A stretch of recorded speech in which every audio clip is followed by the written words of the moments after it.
So here when we create a point object, we want to supply initial values for x and y coordinates, like this, 1 and 2. To achieve this, we need a constructor, which is a special method that is called when we create a new point object. Let me show you how to create a constructor.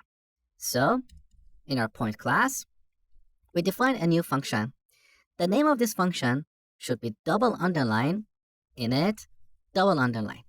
This is a special method that we call a magic method. In Python classes, we have several magic methods, and you're going to learn more about them throughout this section.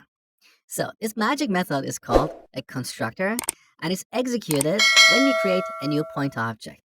Now, earlier I told you that all the methods that we define in a class should have at least one parameter, which we call self by convention. You will see what this is shortly. So we add self, and then optionally we add any additional parameters for initializing a point object, like x and y. Now, what is this self? Self is a reference to the current point object.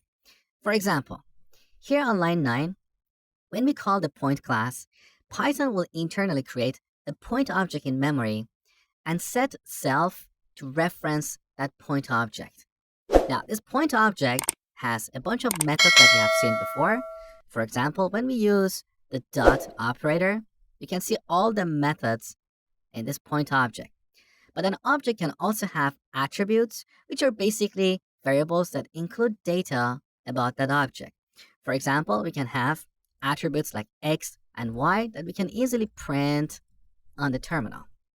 In other words, a class or an object bundles data and functions related to that data into one unit. Once again, as a metaphor, think of a human. A human can have attributes like eye color, height, weight, and so on, as well as functions like walk, talk, and so on. Okay? So, back to our constructor. You learned that self is a reference to the current object. So we can use that to set the x and y attributes, like this, self.x. We can set it to some default value like 0, or this x argument that we receive in this method. Similarly, let's set self.y to y.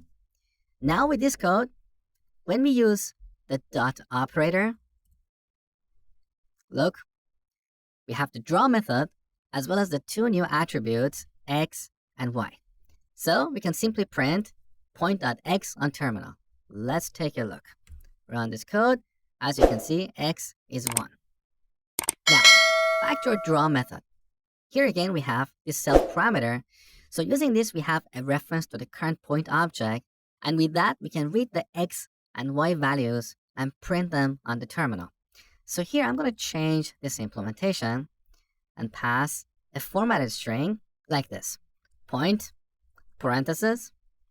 Here, I want to pass self.x, then comma, and then self.y. So using self, we can read attributes of the current object, or we can also call other methods in this object. Now let's change line 11 and simply call point.draw. Save the changes, run the program, and this is what we get. Now what is interesting here is that when calling the draw method, we didn't have to supply a value for the self parameter because Python does that by default. Now technically, we could come back here and pass this point object as a reference to the current object, but this is really unnecessary and it makes our code busy or noisy. So here's what you need to take away.